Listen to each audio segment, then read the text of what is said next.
Welcome to the deep dive. Today we're getting into the real foundations of ninjutsu. Yeah, using the complete ninja collection as our guide. It's pretty comprehensive stuff. Exactly. And we know you, the listener, want to get the core ideas, grasp the essence without feeling totally overwhelmed. Right. It's easy to get lost. So that's our mission today. Forget the Hollywood ninja for a sec. Fun, but not the whole picture. Definitely not. This collection, it digs into the history, the philosophy. Fighting techniques, sure, but also the mental side, the spiritual aspects. It's much richer. So yeah, our goal, pull out those key insights, those core principles, maybe find a few surprising facts along the way. Sounds good. Give people a clearer understanding of what ninjutsu is actually about. All right, let's dive in. Where do we start? History, philosophy. Let's start there. Historical context and the underlying philosophy. It sets the stage. Okay, so the fighting system, it wasn't maybe what people expect. Probably not. The book emphasizes it was really utilitarian, very practical. Utilitarian, meaning? Meaning based on natural human movement. Things like leaping, tumbling, climbing, moving silently. Efficient stuff. And a deep knowledge of, well, human weak points. What actually works in a real situation. So less about flashy, impossible moves and more grounded. Exactly. Very grounded. Yeah. And that practicality connects directly to the philosophy, particularly in Inyo. Right. Negative and positive. But you said it's more complex than just opposites. Yeah, much more. Think of it less as just opposites and more like a way to categorize everything, how the universe fits together. Like darkness and light, heaven and earth. Precisely. Male, female, firmness, softness, wet, dry, contraction, expansion. It's all part of this dynamic interplay. Okay. It's a framework for seeing the connection between these forces, not just seeing them as separate, and understanding that balance is key. So the core idea is interconnectedness. Everything is linked. That's fundamental. The philosophy really stresses that. We see the world as, the 10,000 things, all separate beds. Because our perception is limited. Exactly. Yeah. But underneath, the idea is it's all one interconnected whole. And Kyo is just a lens to help understand that fabric. Okay, that's a big picture view. Let's get more specific. The book talks about the Godai, the elemental framework. Right. The 5 elements. Ku, Fu, Ka, Sui. Chi, emptiness, wind, fire, water, earth. Yeah. And it's not just a list. There's a whole process described. How so? Like how they relate? Well, there's a descending order presented, almost like the creation of the universe. Starts with Ku, emptiness, or potential. Okay. Which becomes energy, forming atoms that's basic Chi, earth. Atoms are earth. Interesting. In this model, yeah. Then they form gases, Fu, wind. Then reactions happen, Ka, fire. Then vapor, Sui, water. Finally, solid matter, the Chi we usually think of. Wow, okay. So it maps onto physics almost. Energy to matter. In a philosophical sense, yes. Yeah. It links this cosmic process to our own understanding. And then there's an ascending order too, going back up. Right. Chi back to Ku. That's more about us, how we relate to the universe. How does that work? It's a way to study ourselves. Starting with the physical body, Chi. Makes sense. Then moving through emotions, Sui. The intellect, Kai. Yeah. The spiritual, Fu. Leading back towards Ku. Emptiness. Iga. Pure potential, deeper understanding. It's a path of self-exploration. That's a dynamic way to look at it, not just static elements. And they correspond to parts of the body too. Absolutely. This makes it very personal. Chi, earth, is our solid stuff. Bones, muscles, teeth. Okay. Tangible. Sui, water, is body fluids, flexibility, suppleness. Right. Ka, fire, is metabolism, body heat. Fu, wind, is obviously our breathing. Obvious, yeah. But Ku, emptiness in the body, how does that translate? It's interesting. The book connects Ku to things like noise, speech, communication. Our creative ability centered in the throat. Creativity from emptiness. And even the subatomic level, the underlying energy. Think of Ku as the potential from which everything else arises physically and mentally. Got it. Like the space that allows sound or the potential before the thought. Okay. So these 5 elements cover a lot. But then there's a 6th center. The mind, yeah. This is crucial. Beyond the physical and those 5 elemental influences, our mind, our mental processes, that's another huge realm of personal power. And it's felt like in the head. The book describes it as being felt right in the middle of the cranial cavity. Okay. And the key to using this mental power? Step 1. Just awareness. Present moment awareness. Simple, but maybe not easy. Exactly. The book contrasts us with animals. Animals perceive so much more subtle environmental stuff, tiny changes in pressure, fields, things we totally miss. Because we're stuck in our heads thinking about yesterday or tomorrow. Pretty much. Animals are just here, now, taking in sensory data. The book argues that just becoming aware, fully present, is the absolute foundation for personal control. Awareness is the key. Okay. So how do these elements then influence how we actually react to things? The book had examples, right? Yeah, really good ones. Like, imagine encountering some noisy drunks in a park. Okay, happens. An earth-influenced person might just endure it, tune it out, maintain their inner calm, ignore the disturbance. Right. Solid, stable. But someone with more wind influence, maybe they feel a need to contribute, to restore order. They might intervene somehow. Totally different reactions from the same situation. What about something more threatening? Like, tough guys in a diner. Yeah, that one really shows the practical side. Earth response.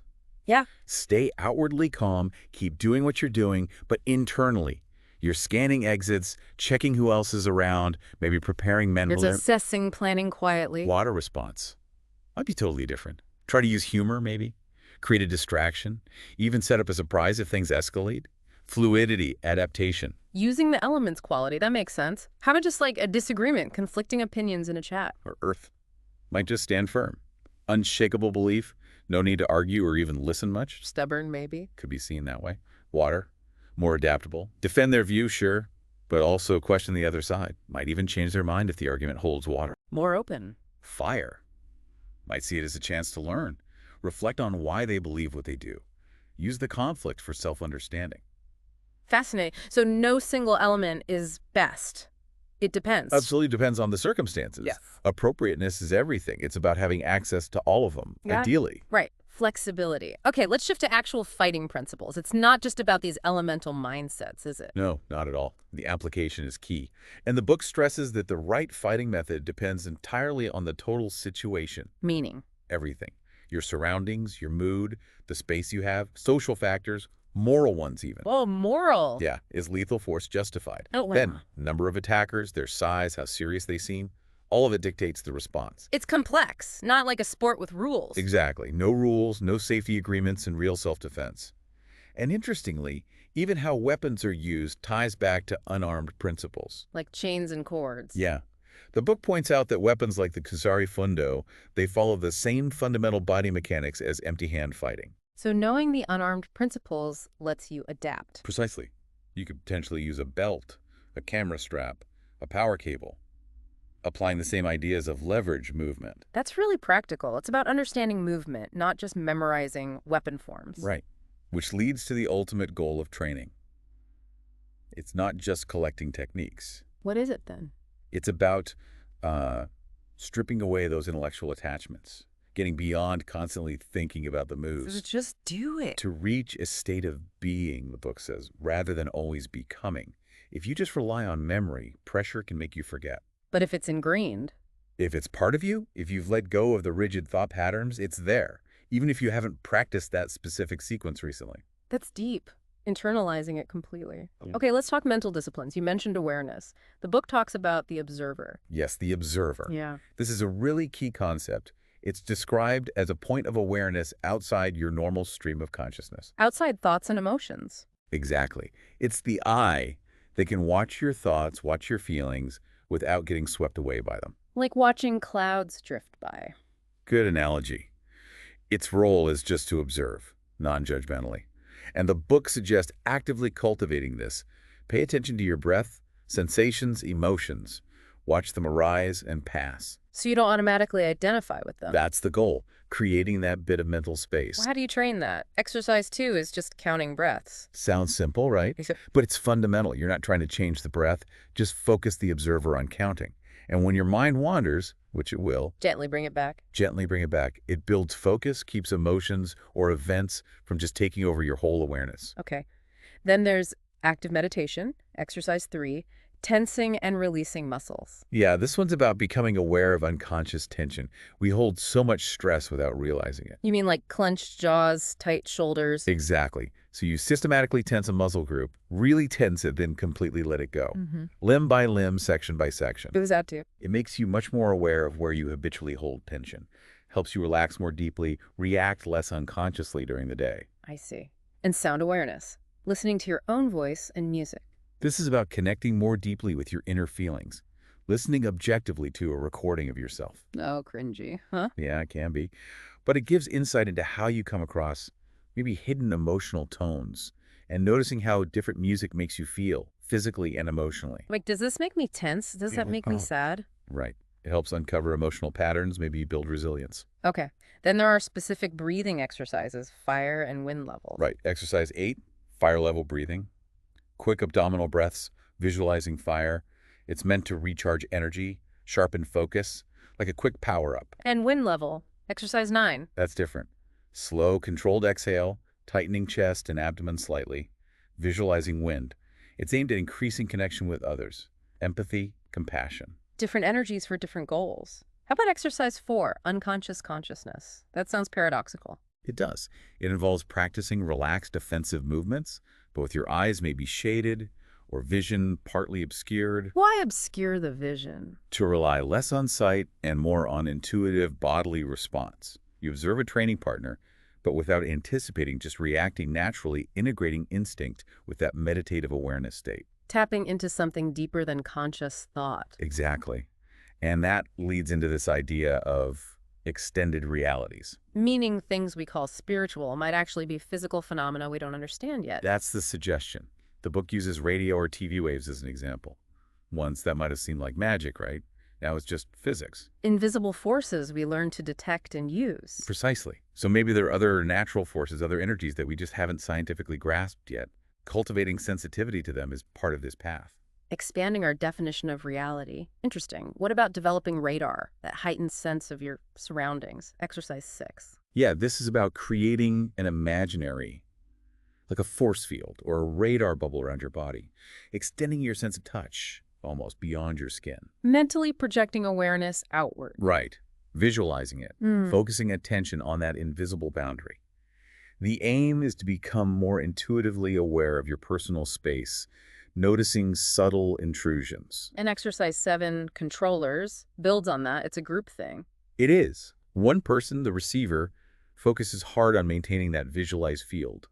The others, the controllers, try to subtly influence them, maybe mentally push on the field without touching. And the receiver tries to feel that. Tries to detect those breaches, those disturbances in their energy field.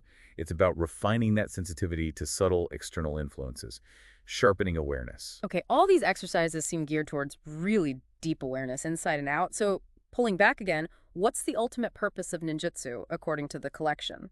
It's got to be more than fighting and awareness exercises. Definitely. The book quotes Yasuyoshi Fujibayashi from way back in the 17th century. He said the ultimate aim isn't just violence or technique. What then? It's about cultivating deep personal harmony with your surroundings and developing this intuitive sensitivity to, the book calls it the scheme of totality, the interconnectedness of everything. Harmony and intuition, aligning with the universe almost. That's a good way to put it. Yeah. The training itself, taijutsu, kenpo, shurikenjutsu, gotopo, meditation, all that stuff, it blends history with modern application. It's for self-development, a way to live progressively. And the first lesson? Prevent danger in the first place. Develop your spirit, understand yourself, adopt a positive outlook. Prevention through inner strength. That's powerful. Start with yourself. Now, the Kuji-kiri, the 9 hand seals, were mentioned briefly. What's their role? They're symbolic hand postures, mudras. Each one connects to a specific idea or energy, like Jin for cosmic consciousness, intuition, or Retsu, representing the oneness of material and spiritual, freeing you from limits of time and space. It's a more, well, esoteric side of the practice. Gotcha. The book also tells a story, a pilgrimage to Togakure Mountain. Why include that? It connects to the origins. It tells of Daisuke Nishina, the founder of Togakure Ryu, who trained with warrior ascetics up there. So the pilgrimage in the book is symbolic. Yeah, presented as a kind of homecoming, a way to connect with the roots, to transmit the tradition to the West. And there was something about a mirror at a shrine, Togakure Jinja Okusha. Yes, a really potent symbol. Seeing your own reflection signifies that the timeless knowledge isn't just out there in scrolls or teachers.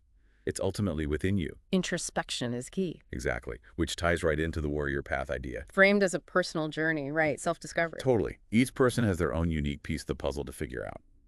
It requires total immersion, though, not just dabbling. What does it mean to take refuge in the tradition? It means acknowledging your own inner resources, but recognizing they're inspired and guided by mentors, by the lineage. And there are 3 specific refuges. Yes, the historical Ryu and its headmaster. The ultimate truth, the Ho, within the techniques themselves proven over time, and the community, the Ichimon of fellow practitioners. You need commitment to all 3. Considered crucial for truly walking the path, yes. Okay, let's tackle enlightened consciousness. That sounds lofty. The book tries to ground it a bit. It's not necessarily about being super smart or emotionally perfect like a saint. What is it then in this context? It's more fundamental. Achieving real freedom means letting go of attachments. Attachment to your name, your identity tied to the elements, even attachment to the idea of the void. Letting go of everything. To return to what the book calls a zero state, a state of neutral resourcefulness, able to respond appropriately to anything without baggage. Like clearing the slate. And there are meditations linked to the elements to help with this. Yes. Meditating on water helps see through delusions of sensation, fire, the impermanence of thoughts, wind, the vastness of time and space, earth, our materialistic desires. Each tackles a different kind of attachment. Using the elements as tools for insight. Okay, let's switch to something very practical.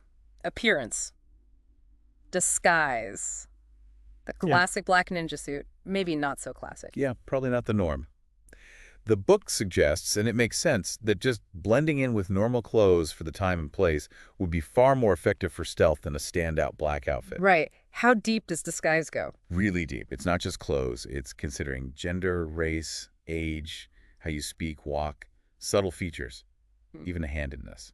Wow. And you have to embody the persona. Know what that kind of person would know, act how they act. Even if it goes against your own personality. Absolutely. The mission comes first. Your personal image is secondary if the disguise needs you to be someone completely different. Commitment. Okay, taijutsu body movement. It emphasizes adaptability. Big time. It contrasts rigid, stylized blocks or defenses with the need to handle attacks coming from all sorts of angles, circular paths. Real fights aren't usually straight lines. Exactly. Timing, angling, strategy. Rigid forms often fail there. And the book notes that close-in fighting very often turns into grappling anyway. You need fluidity. And you need to train realistically, right? That's just theory. Crucial. Applying techniques against actual targets under pressure. That's where you find out what really works. Simple, pragmatic, target-tested blows are effective. Theory and demos aren't enough. Makes sense. The role of the master teacher is also mentioned as being more than just a coach. Yeah, the master guides you through dangers, sometimes in ways that aren't easily explained by science. They're seen as the current embodiment of the whole Ryu's power and wisdom, a living link to the tradition. Okay. And the Kuji, the 9 syllables, again, they can be used tactically, like evoking fear. Yeah, using a scary mask or a certain projection can be a tactic. But more deeply, the idea is that your intentions need a vehicle like a spoken word, a Kuji syllable, to give them form, to project them outward, separate from your inner state. And it requires authentic transmission, lineage. The book stresses that. For the Kuji to have real power, it needs to come through a genuine lineage. Got it. And ninjutsu wasn't just one thing, right? There were different schools, different Ryu. Lots of them. The book lists a few, like Fuma, Akiba, Mino, each with different specializations. Maybe guerrilla tactics, maybe specific skills for serving a particular lord like Yoshitsune. So diverse traditions adapting to different needs. Exactly. Not monolithic at all, which makes preservation a concern. If there's no worthy student. The knowledge could be lost. It highlights how vital that master-student transmission is. And training needs balance, internal and external. Needs both. You need the inner mental and spiritual development, and you need the outer physical skill. Growth requires change from both inside and out. The book outlines stages of combat development, too. From basics to something pretty advanced. Yeah, 4 stages. First, just mastering the mechanical pieces, the techniques. Learning the move. Second, applying them scientifically, strategically, against what an opponent does. Thinking tactically. Third, controlling the total energy of the conflict, becoming one with the flow, influencing it intuitively. Whoa. Fourth stage, transcends normal logic, concealing yourself within the fight's energy. Using principles like Kyujitsu Tenkin-ho, the reversal of truth and falsehood. Truth-falsehood reversal. What's that? Basically a high-level strategy, blurring the lines between what's real and what's deceptive to confuse the opponent, create openings. Very advanced. That progression. Mastering rules, applying them, then transcending them. It feels universal. It really is. Like learning any complex skill, right? Yeah. Work, hobbies, same path. How about cultivating fighting spirit? Any practical tips? Yeah, simple stuff mostly. Avoid dangerous situations if you can. Be creative in your solutions. Be clear about your goal, which is usually safety. Use anything available. Resourcefulness. And develop resilience without becoming, negative or aggressive constantly. Right. The book also warns about lessons behind the lessons. Like, don't think you're automatically a teacher. Yeah, the trap of thinking you've arrived. Martial arts, like life, is continuous learning. Calling yourself a teacher too soon can stop your growth. Staying uncertain, always seeking, keeps you learning. Humility.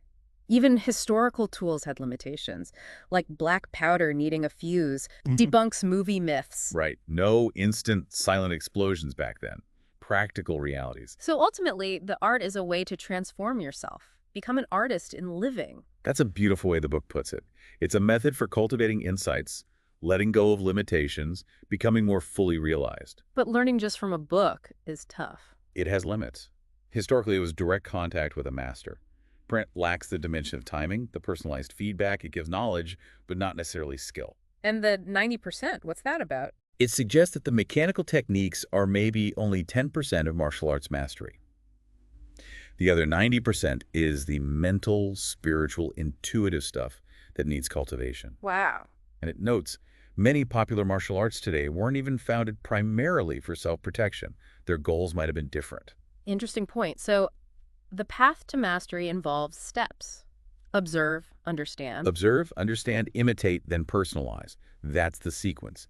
Watch carefully, grasp the principles, copy the form, then make it your own. Adapt it to your body and a way of being. And training for survival? It means being mentally prepared, even if it feels brutal. It does. Cultivate that spirit, but stay positive if possible. And acknowledge that sometimes criminals exploit the fact that good citizens hesitate to be truly decisive or forceful when necessary. A harsh reality. You need the mindset for self-preservation, overcoming inhibitions if the situation demands it, while still being ethical. The book shares some anecdotes from Japan, too, about the grandmaster. Yeah, little stories, like being told not to be too serious, Machimisujuru, or adapting teaching for weaker students. And the idea of the iron hand and a velvet glove for security work, like protecting the Dalai Lama. What does that mean, iron hand, velvet glove? Gentle and accommodating on the surface, but with absolute resolve and capability underneath if needed. Preventing harm and also preventing embarrassment for the client are key goals in that context. Practical wisdom. And finally, the levels of training, not just belts. Historically, scrolls often marked levels. The book compares it to military training. Basic, specialized, advanced officer, top command. And the Shuhari model. Right, a Japanese concept for learning stages. Shu, follow the rules, learn the form perfectly. Break the rules, start experimenting, understanding principles more deeply. Ri, transcend the rules, move freely, mastery. Shuhari. Learn, break, transcend. Exactly. And beyond that, there's Okuden, inner secret training. Like? Maybe a seemingly simple technique like a throat strike, but done with incredibly subtle timing and presence that makes it profound. And hidden. Secret teachings. Reserved only for potential future grandmasters. The deepest layers of the tradition. Illustrates the depth. Okay, wow. We have covered a lot of ground here, diving into the Complete Ninja collection. It's definitely way more complex and deep than just throwing stars and sneaking around. Absolutely. Yeah. There's this whole tapestry, isn't it? Philosophy, the elements, mental training, combat awareness, self-discovery.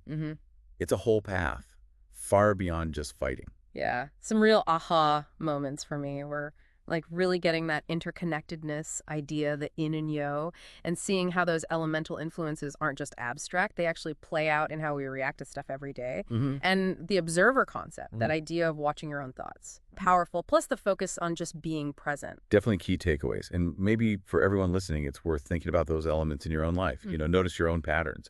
Are you typically more earth, water, fire, wind in certain situations? Yeah, how do you usually react? And maybe trying to cultivate that inner observer a little. Yeah. Just noticing your thoughts and feelings without instantly getting caught up. It's useful stuff, regardless of whether you practice martial arts. Totally. So here's a final thought to leave everyone with. When we think about mastery in anything, really, work, hobbies, life, is it just about piling up more techniques, more information? Or is it maybe more about what ninjutsu seems to suggest?